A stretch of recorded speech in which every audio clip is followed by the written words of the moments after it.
L'Angleterre du début du XXe siècle dormait dans une torpeur spirituelle glaciale. Les cathédrales majestueuses se dressaient comme des monuments funéraires d'une foi autrefois vivante. Leurs bancs remplis de corps présents mais d'âmes absentes. La religiosité formelle avait remplacé la rencontre authentique avec le Dieu vivant.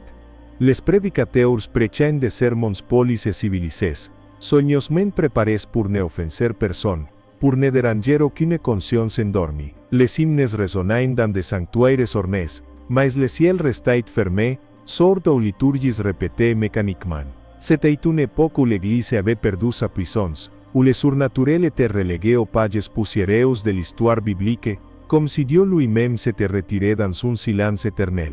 Les rues industrielles de Bradford étaient grises, enfumées par les cheminées des usines, où des hommes et des femmes travaillaient jusqu'à l'épuisement pour quelques pièces, sans espoir, sans joie, sans connaissance du Dieu qui les aimait. Dans ce contexte de désolation spirituelle et de conformité religieuse morte et d'incrédulité généralisée, le ciel préparait quelque chose d'extraordinaire. Dieu, dans sa souveraineté mystérieuse, s'apprêtait à toucher un homme ordinaire, un plombier illettré, quelqu'un que personne n'aurait jamais choisi pour porter la gloire céleste. Mais c'est précisément ainsi que Dieu opère. Il choisit les choses folles du monde pour confondre les sages. Il sélectionne les faibles pour démontrer sa force. Il prend les méprisés et les transforme en bases d'honneur qui bouleversent des nations entières. Smith Wigglesworth n'était pas un homme instruit selon les standards du monde. Né dans la pauvreté la plus absolue, il avait commencé à travailler dès l'âge de 6 ans pour aider sa famille à survivre. Il n'avait jamais fréquenté une école théologique, n'avait jamais étudié l'hébreu ou le grec, n'avait jamais reçu de diplôme académique qui aurait pu impressionner les cercles religieux établis. En fait, il avait appris à lire seulement après son mariage, grâce à la patience infinie de sa femme Polly qui lui enseignait lettre par lettre à partir de la seule Bible qu'ils possédaient. Cet homme mancalios, qui passait ses journées à réparer des tuyaux et des canalisations, ne ressemblait en rien aux prédicateurs élégants de son époque. Il parlait avec un accent populaire, ses vêtements étaient simples, ses manières directes et sans artifice. Rien dans son apparence extérieure ne laissait présager que Dieu allait l'utiliser pour secouer les fondements de la chrétienté moderne. Mais quelque chose brûlait dans son cœur, une faim dévorante pour Dieu qui ne pouvait être satisfaite par les services religieux conventionnels. Il avait connu une conversion authentique dans sa jeunesse, mais il savait qu'il y avait davantage. Il lisait dans les actes des apôtres des récits de puissance, de miracles, de transformations radicales, et il se demandait avec une angoisse croissante pourquoi ne voyons-nous pas cela aujourd'hui. Où est le Dieu qui ouvrait les mers, qui faisait tomber les murailles, qui ressuscitait les morts? Où est la puissance qui avait caractérisé l'Église primitive? Cette faim spirituelle conduisit à un moment décisif en 1907, lors d'une réunion de prière dans une petite église pentecôtiste. Smith était déjà un homme de prière, il connaissait Dieu, il le servait fidèlement, mais ce soir-là quelque chose de totalement différent allait se produire. Lorsque les croyants commencèrent à prier pour qu'ils reçoivent le baptême du Saint-Esprit, il résista d'abord, luttant même contre ceux qui imposaient les mains sur lui, car sa compréhension théologique limitée l'empêchait d'accepter cette expérience. Mais soudain, dans un moment qui transformerait non seulement sa vie mais aussi celle de millions d'âmes à travers le monde, le ciel s'ouvrit au-dessus de lui. Ce n'était pas une métaphore poétique, c'était une réalité spirituelle tangible. Smith décrivit plus tard cette rencontre avec des mots tremblants d'émotion. Il sentit comme si des vagues de feu liquide coulaient à travers son être tout entier, comme si chaque cellule de son corps était immergée dans la présence glorieuse et consuming de Dieu, tout-puissant. Son esprit fut transporté dans des sphères célestes qu'il n'avait jamais imaginées. Des langues qu'il n'avait jamais apprises jaillir de sa bouche, non pas comme un exercice mental, mais comme un débordement surnaturel de l'esprit, qui maintenant habitait en lui avec une intensité nouvelle et extraordinaire. Il pleura, il rit, il trembla sous le poids de la gloire. Lorsqu'il sortit de cette pièce plusieurs heures plus tard, ce n'était plus le même homme. Quelque chose d'éternel avait marqué son âme, quelque chose qui ne pourrait jamais être effacé ou diminué. Il portait maintenant une onction, une présence, une autorité spirituelle qui allait bouleverser tout ce qu'il toucherait. Si ce que vous lisez maintenant touche votre cœur, si vous sentez une faim s'éveiller en vous pour cette dimension de Dieu, ne restez pas passif. Commentez immédiatement. Laissez ce simple geste être votre cri vers le ciel, votre déclaration que vous aussi, vous voulez plus que la religiosité morte. À partir de ce moment, Smith Wigglesworth devint un homme marqué par la gloire. Ce n'était pas quelque chose qu'il pouvait cacher ou contrôler. La présence de Dieu qui reposait sur lui était si tangible, si palpable que les gens la ressentaient avant même qu'il n'ouvre la bouche. Des témoignages extraordinaires commencèrent à surgir de partout où il allait. Une femme raconta qu'elle était montée dans un tramway à Bradford et s'était assise près d'un homme aux cheveux grisonnants qui lisait sa Bible. Elle n'était pas croyante et n'avait aucun intérêt pour les choses spirituelles, mais en s'asseyant à côté de cet homme, elle fut soudainement saisie par une conviction de péché si profonde qu'elle ne put retenir ses larmes. Elle pleura sans pouvoir s'arrêter pendant tout le trajet, sans que cet homme ne lui ait adressé un seul mot. Lorsqu'elle descendit du tramway, elle chercha une église, se repentit de ses péchés et donna sa vie à Christ. Plus tard, lorsqu'elle raconta son histoire, on lui montra une photographie, et elle s'exclama, « C'est lui. C'est l'homme qui était dans le tramway. » C'était Smith Wigglesworth. Il n'avait pas prêché, n'avait pas évangélisé, il lisait simplement sa Bible, mais la présence de Dieu sur lui était si puissante qu'elle avait brisé le cœur endurci d'une pécheresse. Un autre témoignage tout aussi remarquable vient d'un ouvrier dans une usine qui travaillait au même étage que Smith. Cet homme était un blasphémateur notoire, qui se moquait constamment de la foi et insultait tous les chrétiens qu'il rencontrait. Un jour, Smith monta simplement les escaliers pour aller travailler, et en passant devant cet homme, sans même le regarder, la puissance de Dieu frappa le blasphémateur avec une telle force qu'il tomba à genoux en criant. C'était le cœur moderno le pardonne John, qui no perdone. C'était le cœur moderno John, qui moderno le pardonne John, qui moderno le pardonne John, qui moderno le pardonne John, qui moderno le pardonne tel. C'était le cœur moderno le pardonne John, qui moderno le pardonne tel. C'était le cœur moderno le pardonne tel. C'était le cœur moderno le tel. C'était le cœur moderno le tel. Il fut instantanément converti, transformé de blasphémateur en adorateur fervent. Ces manifestations extraordinaires de la présence divine ne se limitaient pas aux rencontres accidentelles. Lorsque Smith Wigglesworth commença à prêcher, des scènes que l'on croyait réservées aux pages du livre des Actes se produisaient régulièrement. Dans une petite ville du nord de l'Angleterre, il fut invité à diriger une série de réunions d'évangélisation. La première soirée, il entra dans le bâtiment loué pour l'occasion, et avant même qu'il ne monte sur l'estrade, avant qu'il ne dise un seul mot, la puissance de Dieu remplit le lieu avec une telle intensité que des dizaines de personnes tombèrent à genoux, pleurant et confessant leurs péchés.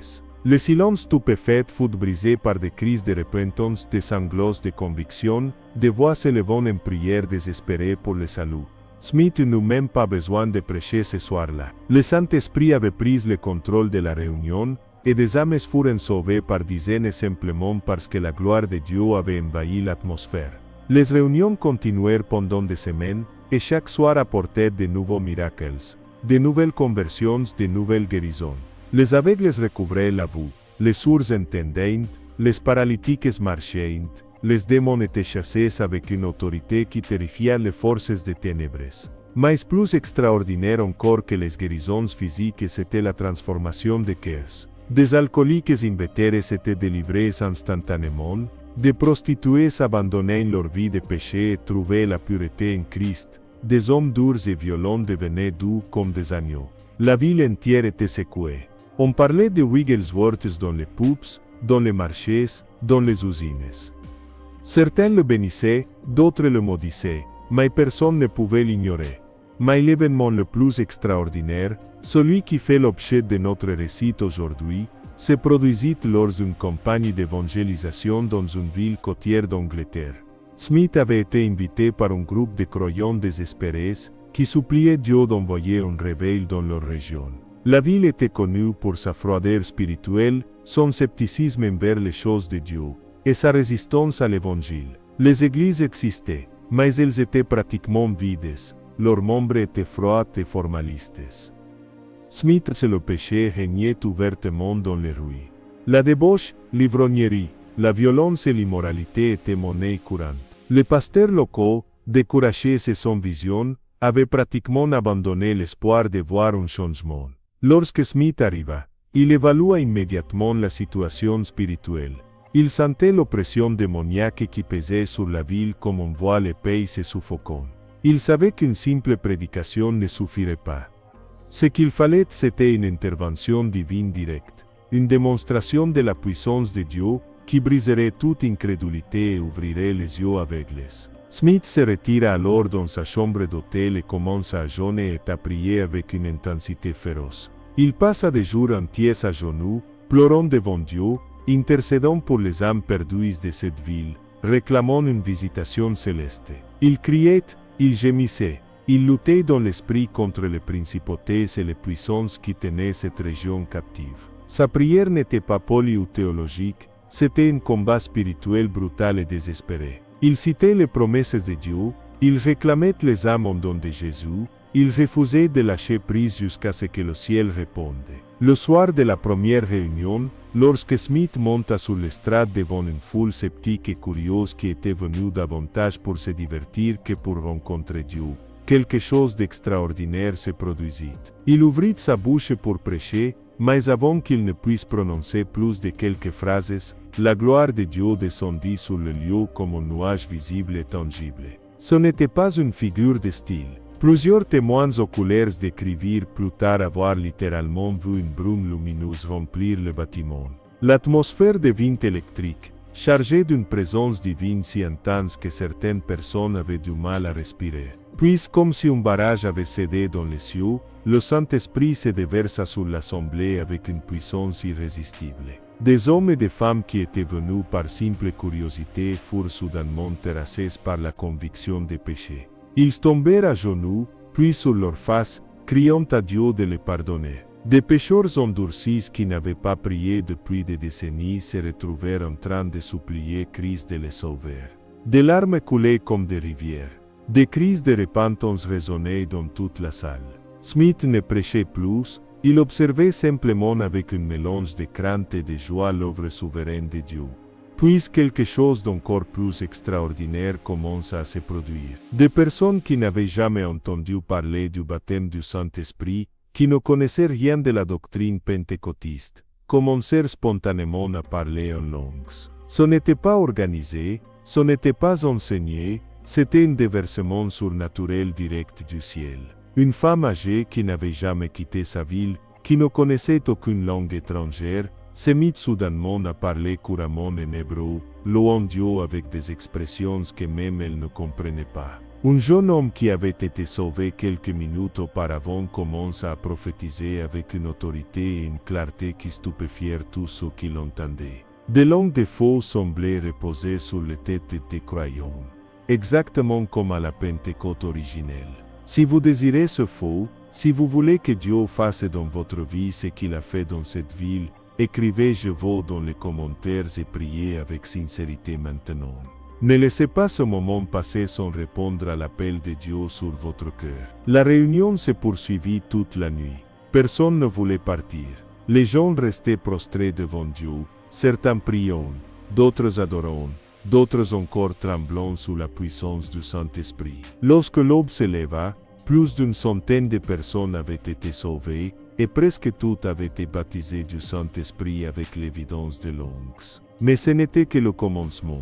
Les nouvelles de ce qui s'était passé se répandirent dans toute la ville comme un feu de forêt. Le lendemain soir, le bâtiment ne pouvait contenir la foule qui affluait. Des gens venaient des villes voisines, ayant entendu parler de la visitation divine. La même puissance se manifesta, encore plus intensément. Des centaines de personnes furent sauvées. Des malades furent guéris. Des démons furent chassés. Et encore une fois, des vagues après vagues de personnes furent baptisées du Saint-Esprit, parlant en langues, prophétisant, voyant des visions. Cela continua nuit après nuit pendant des semaines. Smith Wigglesworth devint presque secondaire dans ces réunions. Il prêchait parfois, mais souvent il se contentait de rester sur le côté et de laisser le Saint-Esprit opérer. Il avait appris une leçon cruciale. Lorsque Dieu descend dans sa gloire, la sagesse humaine doit se retirer. Les méthodes, les programmes, les organisations deviennent inutiles et même obstructives. Ce qui était nécessaire, c'était simplement de s'abandonner totalement à l'œuvre souveraine de Dieu. L'impact sur la ville fut phénoménal. En quelques semaines, la criminalité diminua de manière dramatique. Les pubs commencèrent à fermer par manque de clients, car les alcooliques avaient été délivrés. Les maisons de débauche se vidèrent. Les églises qui avaient été pratiquement désertées ne pouvaient plus contenir les foules qui venaient adorer. Les réunions de prière spontanées éclataient dans les rues, dans les usines, dans les foyers. Des groupes de nouveaux convertis se réunissaient à l'aube pour prier avant d'aller travailler. Des jeunes gens qui avaient été des voyous et des délinquants devinrent des évangélistes de rue passionnés. Des femmes qui avaient vécu dans l'immoralité trouvèrent la pureté et la dignité en Christ et commencèrent à témoigner. La ville entière fut transformation. La ville entière fut transformation. La ville entière fut transformée. Les journaux locaux, initialement hostiles et moqueurs, furent forcés de reconnaître qu'un changement extraordinaire et inexplicable s'était produit. Un journaliste sceptique écrivit un article dans lequel il admettait avec perplexité: je ne peux expliquer ce qui se passe ici. Je ne crois pas aux miracles, mais j'ai vu de mes propres yeux des choses qui défient toute explication naturelle. Des personnes que je connaissais comme étant des pécheurs invétérés sont devenues des saints nués. Quelque chose de surnaturel est à l'œuvre dans notre ville. Ce réveil ne se limita pas à cette ville. Les croyants qui avaient été touchés retournèrent dans leurs propres villes et villages, portant avec eux la flamme du réveil. Partout où ils allaient, ils témoignaient de ce que Dieu avait fait, et de nouveaux foyers de réveil s'allumaient. C'était comme si une traînée de poudre spirituelle avait été allumée, et le feu se propageait de manière incontrôlable. Mais quel était le secret derrière cette puissance extraordinaire? Comment un simple plombier, sans éducation théologique formelle, sans appui ecclésiastique, sans ressources financières, pouvait-il être l'instrument d'un tel bouleversement spirituel? La réponse se trouve non pas dans les capacités naturelles de Smith Wigglesworth, mais dans son dévouement absolu à une vie de prière et de communion intime avec Dieu. Smith était connu pour se lever à 4 heures du matin chaque jour pour prier. Il passait des heures à genoux avant même que le soleil ne se lève, intercédant, adorant, lisant la Bible. Il jeûnait régulièrement, souvent plusieurs jours par semaine. Il disait qu'il ne pouvait pas vivre sans cette communion constante avec Dieu, que son âme languissait si elle n'était pas régulièrement immergée dans la présence divine. Il lisait la Bible de manière obsessionnelle, non pas comme un exercice académique, mais comme un homme affamé dévorait le pain. Il la lisait à genoux, pleurant, priant, permettant à la parole de pénétrer profondément dans son esprit et son cœur. Il ne lisait pratiquement aucun autre livre. Lorsqu'on lui demandait pourquoi, il répondait avec sa franchise caractéristique: pourquoi lirai-je d'autres livres alors que je n'ai pas encore fini de lire le livre? Chaque fois que j'ouvre la Bible, Dieu me parle de manière nouvelle et fraîche. Cette consécration radicale produisait une intimité avec Dieu que peu de chrétiens expérimentent. Smith ne connaissait pas simplement des doctrines sur Dieu, il connaissait Dieu lui-même. Il marchait dans une communion si profonde avec le Saint-Esprit que sa vie entière était une prière continue. Il entendait la voix de Dieu avec une clarté remarquable. Il obéissait immédiatement à chaque impulsion divine, même lorsque cela semblait insensé selon la logique humaine. Il y a un témoignage particulièrement frappant et qui illustre cette sensibilité spirituelle extraordinaire. Smith était une fois dans un train voyageant pour une campagne d'évangélisation. Il était assis tranquillement, priant intérieurement, lorsqu'il sentit soudainement l'Esprit Saint lui dire de se lever et d'aller vers un homme assis à l'autre bout du wagon. Smith obéit immédiatement. Il s'approcha de l'homme, un étranger qu'il n'avait jamais vu, et lui dit directement: Monsieur, Dieu m'a dit de vous parler. Vous prévoyez de vous suicider cette nuit, mais Jésus-Christ vous aime et veut vous sauver. L'homme devint pâle comme un fantôme. Avec des larmes jaillissant de ses yeux, il avoua que Smith avait raison. Il avait tout planifié, il portait même une lettre de suicide dans sa poche.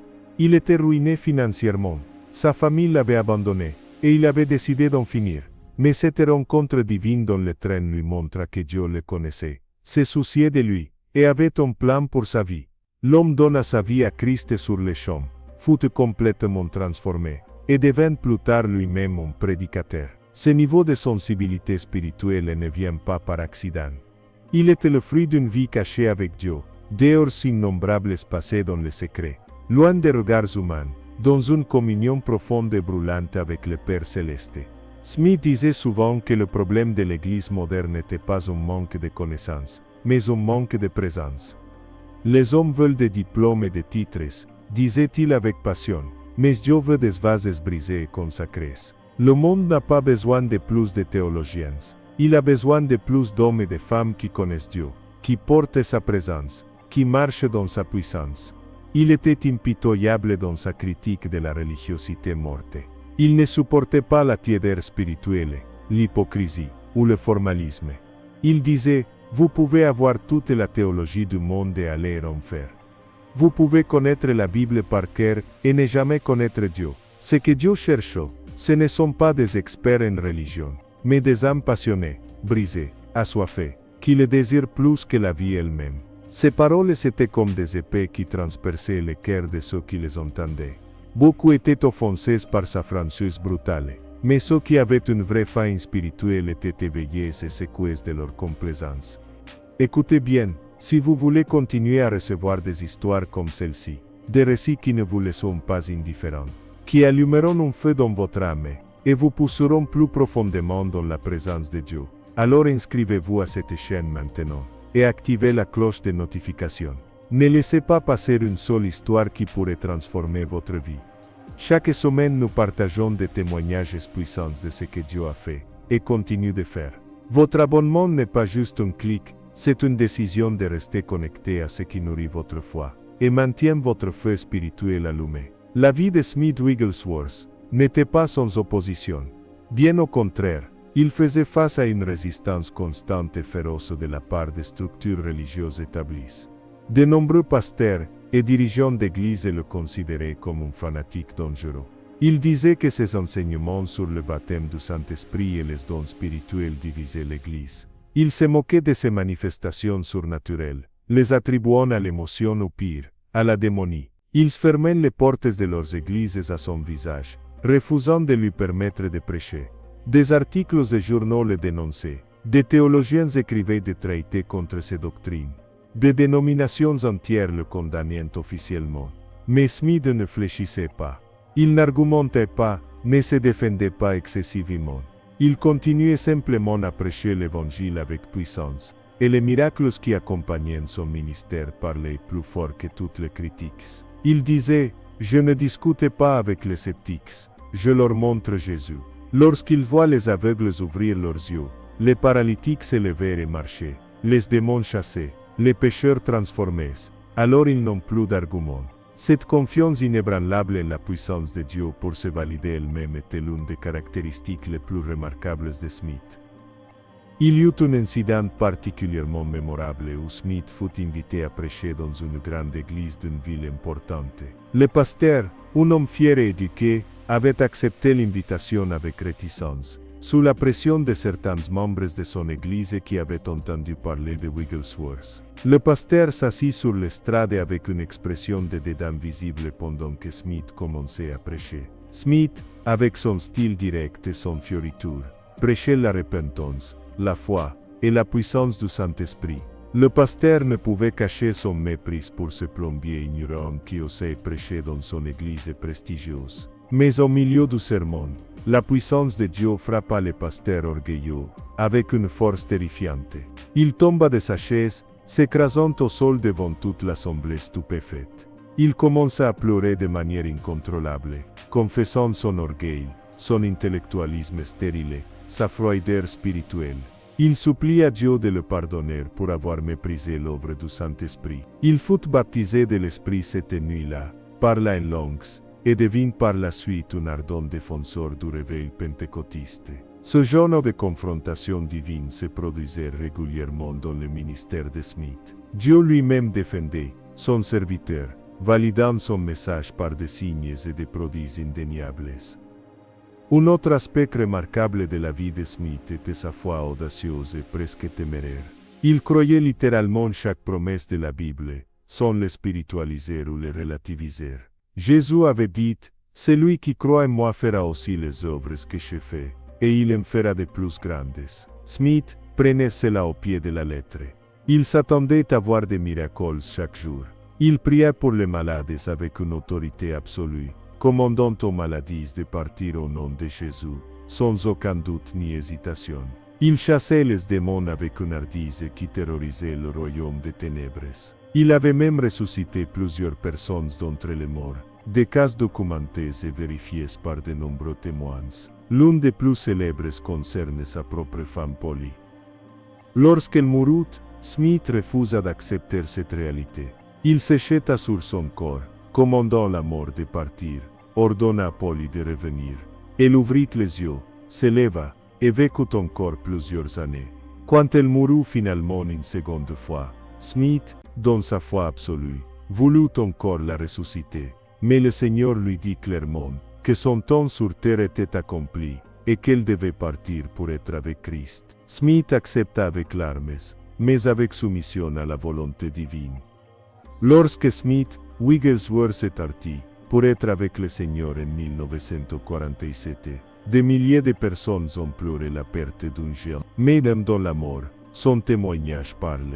Il est mort comme il avait vécu, avec foi et joie. Ces dernières paroles furent « Je suis tellement heureux dans le Seigneur ». Puis il ferma ses yeux et entra dans la présence glorieuse de celui qui l'avait servi si fidèlement. Mais son esprit, son message, son exemple vivent encore. Chaque fois qu'un croyant lit son histoire et décide chercher Dieu, avec la même passion, Smith vit encore.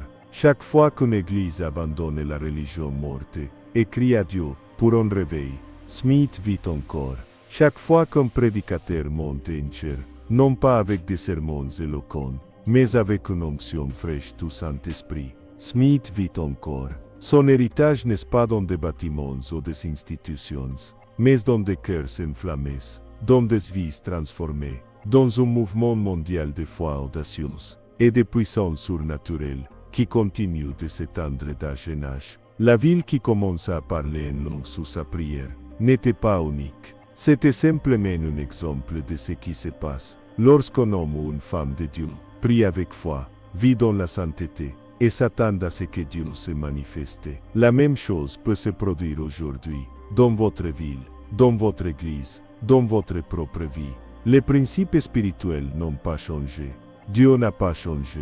Ce qui est nécessaire, c'est que nous changions, que nous abandonnions notre scepticisme, notre incrédulité, notre satisfaction face à une religion sans puissance, que nous commencions à avoir faim et soif de justice, à chercher Dieu comme des cerfs assoiffés, chercher des ruisseaux d'eau, à prier jusqu'à ce que le ciel réponde, à croire jusqu'à ce que les miracles se manifestent. L'histoire de Smith Wigglesworth n'est pas seulement une inspiration, c'est un appel à une génération qui verra le plus grand réveil de l'histoire. Un appel à des hommes et des femmes qui ne se contenteront pas de lire sur les miracles mais qui les verront de leurs propres yeux. Un appel à une église qui ne sera plus ridiculisée et ignorée par le monde, mais qui marchera dans une telle autorité et puissance que les nations trembleront. Un appel à vous, personnellement, qui lisez ces mots, maintenant. Dieu vous parle. Il vous appelle à sortir de l'ordinaire, à entrer dans l'extraordinaire. Il vous invite à une vie d'aventures spirituelles, de miracles quotidiens, de communion profonde avec lui. La question n'est pas « est-ce que Dieu peut le faire ?» La question est « est-ce que vous le laisserez le faire à travers vous ?» Laissez un amen retentissant dans les commentaires si vous croyez que ce mouvement peut se reproduire aujourd'hui. Déclarez votre foi, prenez position. Le réveil ne commence pas dans les églises, il commence dans les cœurs individuels des croyants qui refusent d'accepter le status quo et qui crient à Dieu pour plus. Soyez l'un d'eux, maintenant.